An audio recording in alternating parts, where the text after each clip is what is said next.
The Universal Tragedy Museum floated in the empty space between stars. It sat at a point where the gravity of 12 different civilizations met and balanced perfectly. For thousands of years, it had served as a place of memory. Here, the species of the galaxy brought their greatest sorrows. They came to remember. They came to learn. They came to grieve together. Curator Al had worked in the museum for 600 years. The archivist moved slowly through the ancient halls, leading a group of young crystalline scholars on their first visit. The scholars floated beside Al, their bodies catching the soft light and breaking it into rainbows. They were students of history, eager to understand the galaxy's past. They passed through many wings. The Hall of Extinction held memories of worlds that had died, entire planets reduced to dust and silence. The scholars paused at displays showing the last moments of species that no longer existed. They saw the who had burned when their sun exploded without warning. They saw the crystalline's own ancestors, the ones who had not survived the Great Fracture. They moved through the wing of deliberate cruelty. Here, the museum preserved records of genocides and massacres. The scholars grew quiet. Some of them dimmed their inner light in respect. Al had seen this reaction many times. Young beings always struggled with this wing. They could not understand how any creature could cause such harm to another. The natural catastrophe halls came next. Floods that swallowed continents, plagues that emptied cities, asteroids that struck without mercy. Each display was carefully sized to match the tragedy it represented.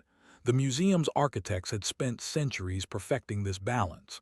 A small sorrow received a small space.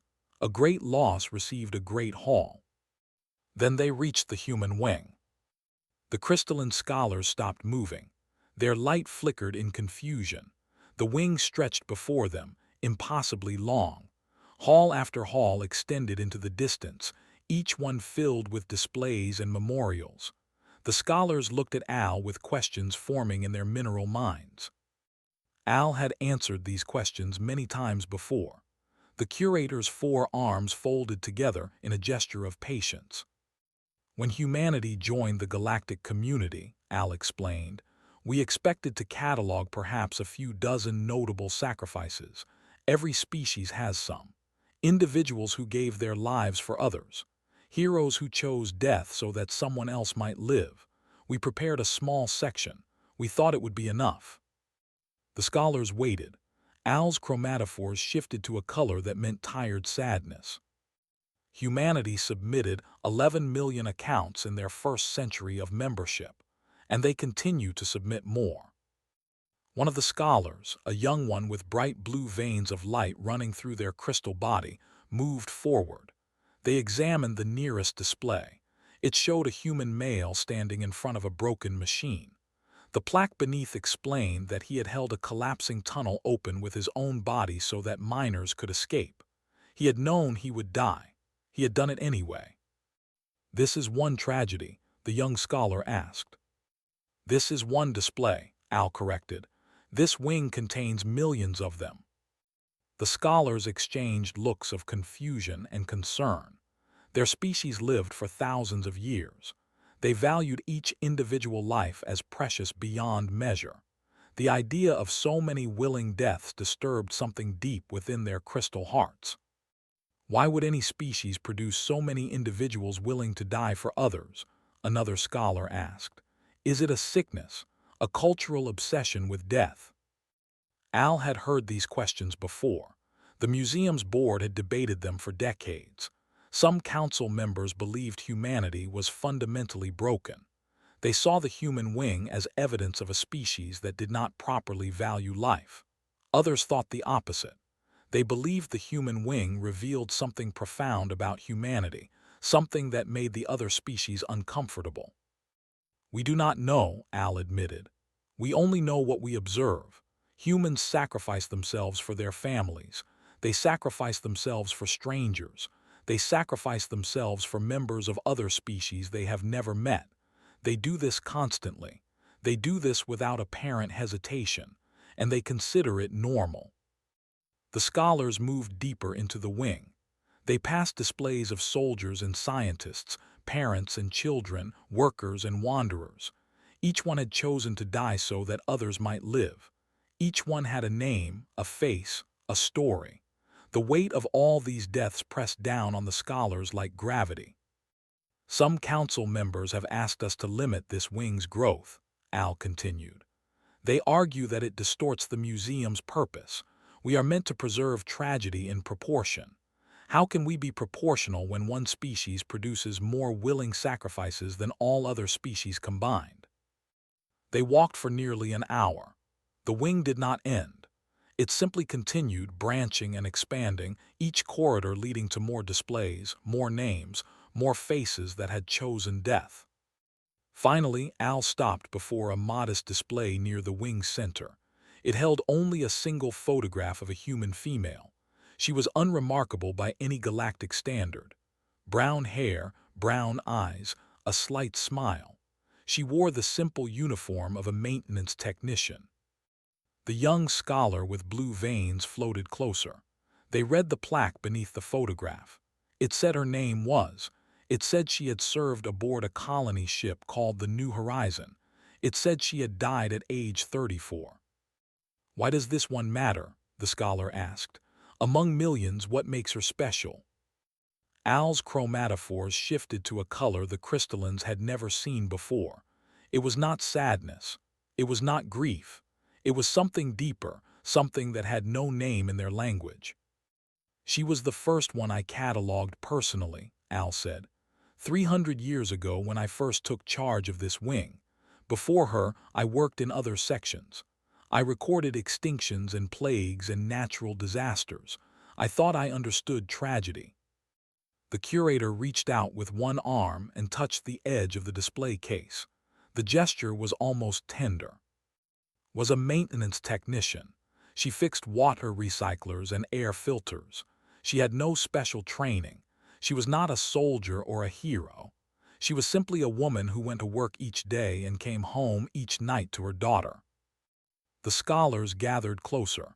Al's voice had changed. It carried a weight that made them want to listen. One day, she discovered a cascading reactor failure. The ship's computer had missed it. The failure would breach the reactor core in 14 minutes. The colony ship held 2,000 people, including 300 children. Al paused, the silence stretched. She had 14 minutes to reach an evacuation shuttle. That was enough time. She could have lived. The blue-veined scholar understood before the others, but she did not evacuate. No, she spent 11 minutes manually rerouting coolant systems. She knew the ship's systems better than anyone. She worked in conditions that were already killing her. The radiation was lethal within the first 3 minutes, but she kept working. Her efforts bought the evacuation shuttles enough time to clear the blast radius. In the last 3 minutes, another scholar asked. Al's chromatophores darkened. She spent them recording a message for her daughter, explaining why she was not coming home, telling her child that she loved her, telling her not to be sad. The scholars were silent. Their lights had dimmed to almost nothing. The recording ends mid-sentence. The reactor breached while she was speaking. Her last word was her daughter's name. For a long moment, no one moved. Then the blue-veined scholar asked the question that all of them were thinking. Is this story remarkable? Among the millions in this wing, is this one of the great sacrifices? Al looked at the young scholar. The curator's face showed an expression that humans would have recognized as heartbreak. No, this story is not even among the 100 most remarkable in this wing. Sacrifice is ordinary, average, typical. This is simply what humans do. The scholar's light flickered. How is this possible? Al turned away from the display and began walking deeper into the wing. The scholars followed, their minds heavy with questions they did not know how to ask. That, the curator said, is what the museum has been trying to understand for 300 years, and we are no closer to an answer than when we began.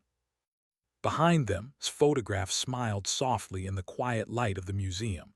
She was one face among millions. She was nobody special. She was a mother who loved her daughter more than she loved her own life. And in the human wing, that made her ordinary. The crystalline scholars walked in silence for a long time. They passed more displays than they could count. They saw faces of every age and type. Some were smiling, some were serious, some were frozen in the middle of action, their final moments captured for eternity. After nearly another hour of walking, Al led them to a small viewing chamber where they could rest. The scholars settled into positions that allowed their crystal bodies to absorb energy from the chamber's lights. Their minds were full and troubled. The young scholar with blue veins could not stay quiet. "Curator," they said, "you asked to never be transferred from this wing. You have spent 3 centuries here. Among all the tragedy in this museum, why did you choose to stay with the humans?" Al settled into a resting position. The curator's chromatophores cycled through several colors before settling on one that meant deep thought. Because everywhere else in this museum, tragedy happens to people. Death comes for them whether they want it or not. They are victims of circumstance, of cruelty, of nature. They suffer because the universe is unfair. The curator's 4 arms spread in a gesture that meant something like wonder. But in this wing, tragedy is chosen. These humans looked at death and said yes. They decided that someone else's life mattered more than their own. They were not victims, they were volunteers. The scholars considered this. It was a distinction they had not thought about before. "Does that make the tragedy greater or smaller?" one asked. Al's body trembled slightly. It was a sign of laughter mixed with tears. "I have asked myself that question for 300 years. I still do not know the answer. But I know that every time I catalog a new sacrifice, every time I read another story of a human who chose to die for others, I feel something I cannot explain. Something that makes me want to keep watching, keep recording, keep trying to understand." The scholars looked at each other. They were young. They had much to learn. But they understood now why the human wing was so large, why it kept growing, why the museum could not simply cap its size and move on. The humans were teaching them something. Something the galaxy had never learned before. Something about love and loss and the strange beauty of giving yourself away. The question was whether the galaxy was ready to listen. The council chamber of the Universal Tragedy Museum was a massive sphere carved from a single piece of neutron star material. 12 platforms floated within the sphere, one for each species that governed the museum. The chamber had witnessed thousands of debates over thousands of years. It had seen species rise and fall. It had heard arguments about memory and meaning and what the living owed to the dead. Today, it was discussing humans. Ambassador of the hegemony stood on her platform. Her tall, thin body swayed gently as she spoke. Her voice carried easily through the chamber's perfect acoustics. "The human wing has become a problem," she said. "We cannot ignore it any longer. It has grown beyond all reasonable proportion. It distorts the museum's purpose. It overwhelms visitors. And frankly, it disturbs me." Several representatives signaled agreement. The delegate, a being made of flowing silver liquid, rippled in a way that meant strong concern. "My people have received complaints," the delegate said. "Young visitors leave the human wing shaken. Some have nightmares. Some ask questions that their parents cannot answer. How do we explain to our children that there exists a species which produces so many willing deaths?" A nodded. "Exactly. The numbers are simply too extreme. Humans sacrifice themselves at a rate 400 times higher than the galactic average. 400 times. This is not normal. This is not healthy. This reflects dysfunction, not virtue." She brought up a holographic display showing statistics. Lines and numbers filled the air. Each one represented lives that humans had chosen to end. "In the time since humanity joined our community, they have submitted more sacrifice accounts than all other species combined. Their wing now takes up more space than the Hall of Extinction. a hall dedicated to worlds that no longer exist. How can individual deaths compare to the loss of entire planets? The representative, a creature of living crystal not unlike the crystalline scholars, spoke carefully. Ambassador raises valid concerns, but what solution do you propose? Should we reject new submissions? Should we destroy existing displays? A's body stiffened. I am not proposing destruction. I am proposing proportion. We should cap the human wing at its current size. We should be more selective about which sacrifices we preserve. Not every death deserves a place in this museum, no matter how noble the intention. The debate continued for hours. Species took positions based on their own values and histories. The who valued collective harmony above individual action saw the human wing as a celebration of dangerous individualism. The who existed as a shared consciousness struggled to understand why single beings would choose to end themselves at all. But some spoke in humanity's defense. The representative, whose people had once faced extinction and been saved by human intervention, argued that the sacrifices were genuine and deserving of honor. The delegation, though small, suggested that the museum should seek to understand rather than restrict. Finally, the council called for testimony from the one who knew the human wing best. Curator Al entered the chamber and took a position at the center, surrounded by the floating platforms of the 12 species. The curator had prepared for this moment. 600 years of service gave weight to every word. Distinguished representatives, Al began, I have served this museum for 6 centuries. I have cataloged tragedies across every category we preserve. I have seen the deaths of worlds and the ends of species. And I have spent the last 300 years in the human wing, recording sacrifice after sacrifice after sacrifice. The chamber was silent. Al's chromatophores cycled slowly through colors of deep thought. Ambassador suggests that humanity's sacrifices reflect dysfunction, that their willingness to die indicates a failure to properly value life. I understand this interpretation. I once held it myself, but 300 years of study have changed my mind. Al brought up a different holographic display. This one showed not statistics but patterns, connections between the sacrifices, threads that linked them together. Every sacrifice in the human wing shares a common element. It is not death worship. It is not cultural pressure. It is not mental illness. The common element is connection. The curator paused to let this word settle. Each human who chose to die did so because they saw someone else's life as more valuable than their own, not in abstract terms, not as philosophy, but specifically, personally. They saw a child who needed to grow up, a stranger who had family waiting, a shipmate they had known for 3 days, an alien species they had never even met, and they decided in that moment that this other life was worth their own. I interrupted. That is precisely the dysfunction I describe. A healthy being values its own existence.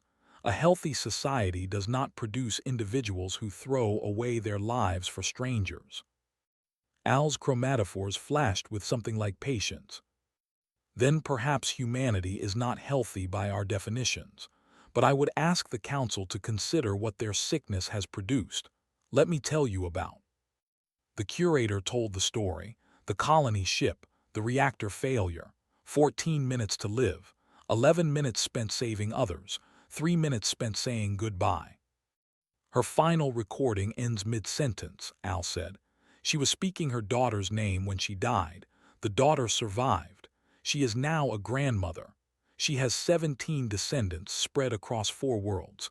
None of them would exist if had valued her own life above others. The chamber was quiet. Ivana did not speak. This story is not remarkable, Al continued. This is not one of the great sacrifices. I chose it precisely because it is ordinary. It is what humans do. They love, and their love makes them willing to die. Is this dysfunction, or is this something else? Something we do not have a word for. The representative spoke. What do the humans themselves say about this wing?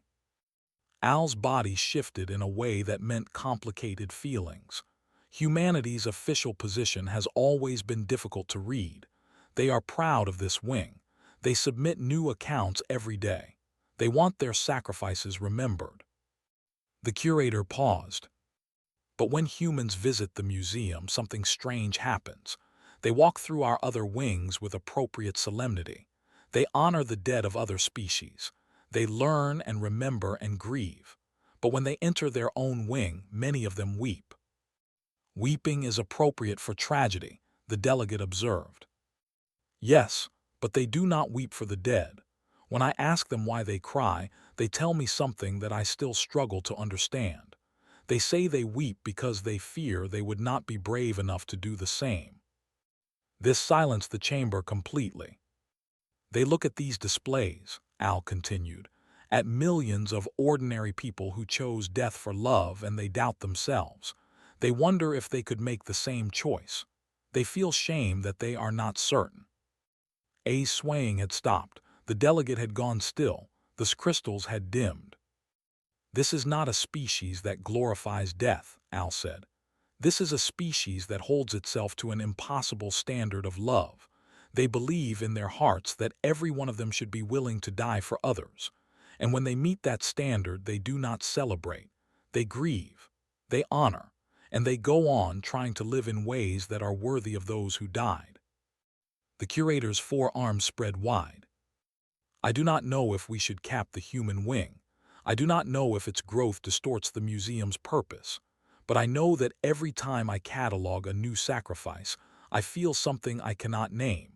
Something that makes me want to be better than I am.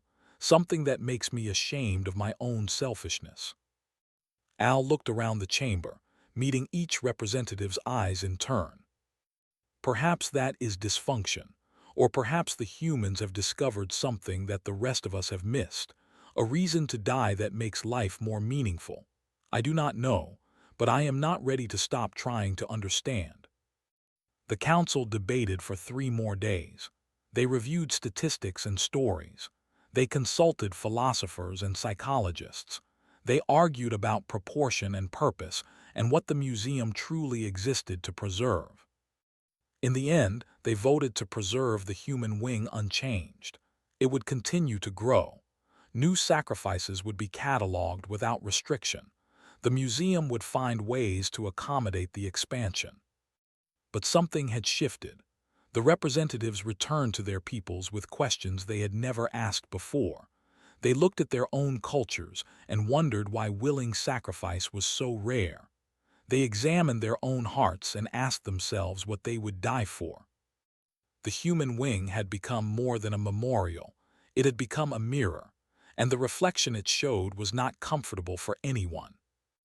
Al returned to the wing and continued cataloging. There were always more stories, more faces, more ordinary people who had done extraordinary things. And somewhere in the galaxy, a human was making a choice. Someone was deciding that another life mattered more than their own. Someone was becoming the next entry in a wing that would never stop growing. The curator worked in silence, surrounded by the dead. But for the first time in 300 years, Al did not feel sad. The curator felt something closer to hope. 50 years had passed since the council's decision. The human wing had grown by another 200,000 displays. Curator Al had cataloged each one personally.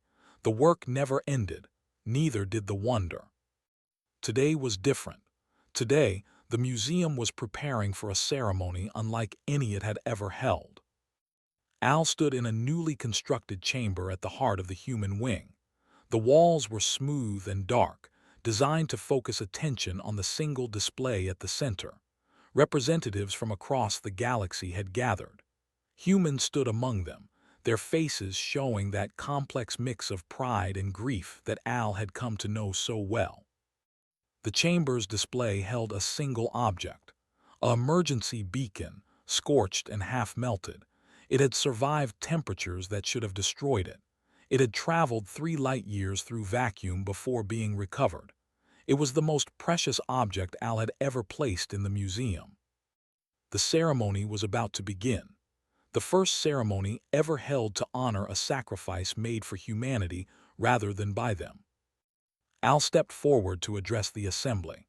The curator's chromatophores cycled through colors of deep emotion. After 350 years in this wing, speaking still did not come easily.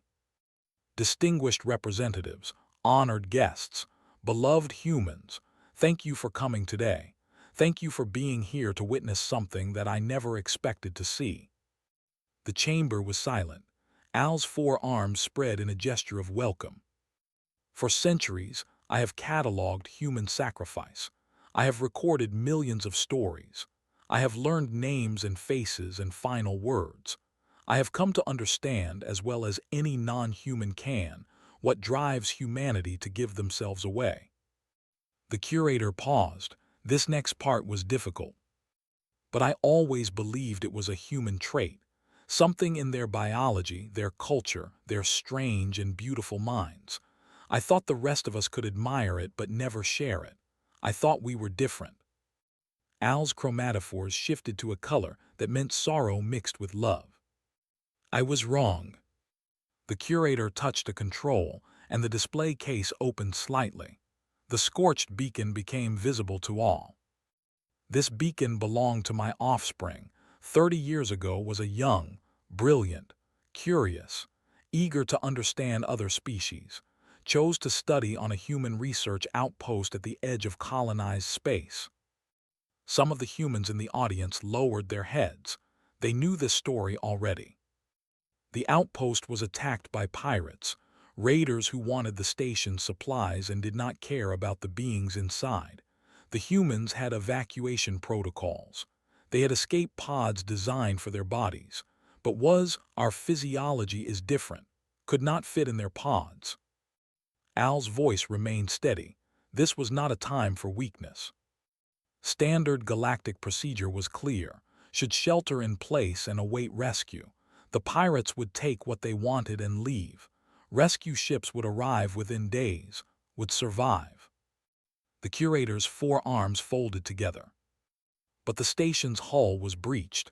Atmosphere was venting. Shelter in place meant death. Everyone knew it. The humans evacuated to their pods and prepared to die. Silence held the chamber. Even the beings who knew the story held their breath. Then a human engineer named refused to leave. Al brought up a holographic image. A man's face appeared, floating in the air. He was middle-aged, within his hair and lines around his eyes. He wore the simple uniform of a station engineer. He was nobody special.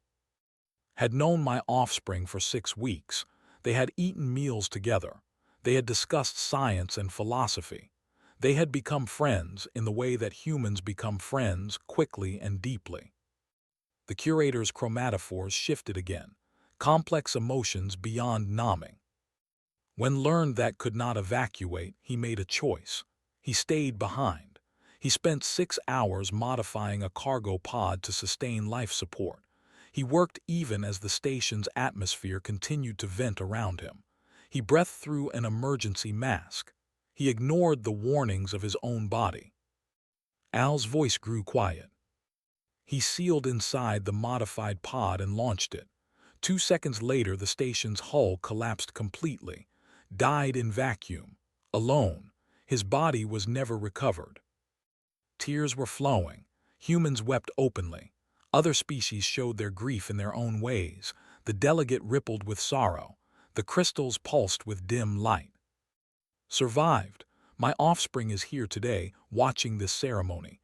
Has children of their own now. A family that exists because decided that a life was worth dying for.